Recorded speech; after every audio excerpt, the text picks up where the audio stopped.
ధనుర్మాసం తిరుప్పావై 9వ పాசுరం.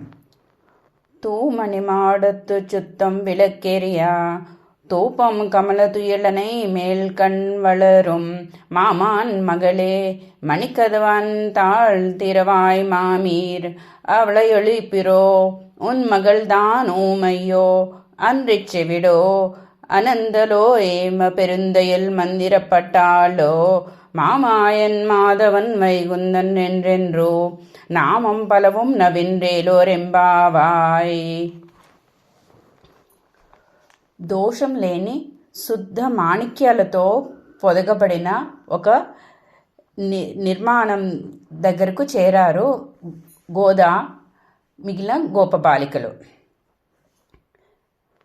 ఆ గృహం ఎలా ఉందంటే మాణిక్యాలు పొదగబడి దాని చుట్టూ ప్రకాశవంతమైన దీపాలు వెలుగుతుండగా అగరు దీపాలు కూడా గుమగుమలాడుతూ ఉండగా శ్రీకృష్ణుడు కావాలంటే రాక ఏమి చేస్తాడు అనే ధైర్యంతో నిద్రిస్తున్న హంసతూలికా తల్పంపై నిద్రిస్తున్న ఒక గోపిక ఇంటికి చేరారు.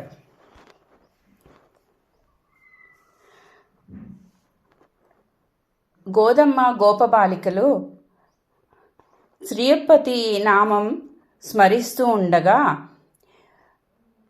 ఆమెకి ఎందుకు మెలకువ రావట్లేదు? ఓ మామగారి కూతురా, గడియ తెరువమ్మా, ఈ మణిదీప కాంతుల్లో, ఈ దీపాల కాంతుల్లో మణులు పొదగబడిన మీ ద్వారం గడియలు మాకు కనిపించట్లేదు. ఓ మేనమామ కూతురా, లేవమ్మా, మేనత్త నువ్వైనా వచ్చి తలుపు తెరువు అమ్మా, మీ అమ్మాయిని నిద్రలేపి మాతో నోముకు పంపించు అమ్మా అని పాడారు ఈరోజు గోదమ్మ గోపబాలికలు. ఈ గోపిక ఎందుకంత నిద్రలో ఉంది? ఇది మామూలు నిద్ర కాదు, యోగ నిద్ర.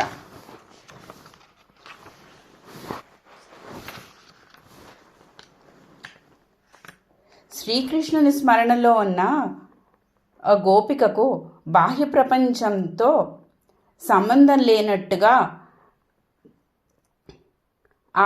ఆ శ్రీకృష్ణ భక్తిలోనే మునిగి ఉంది. అందువల్ల గోపికలు పాడుతున్న శ్రీకృష్ణ నామస్మరణ ఆమెకేమీ గోచరించట్లేదు.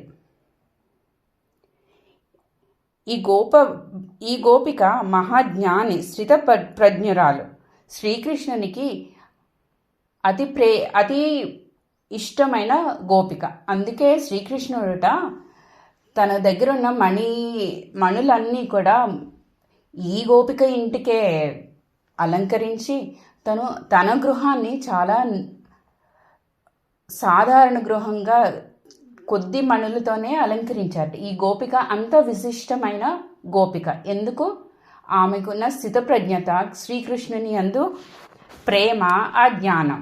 అటువంటి గోపికను నిద్రలేపి తమతో నోముకు తీసుకువెళ్ళి తమ ముందు ఉండి తమకు నాయకురాలుగా ఉండమని కోరుతున్నారు. జై శ్రీమన్నారాయణ.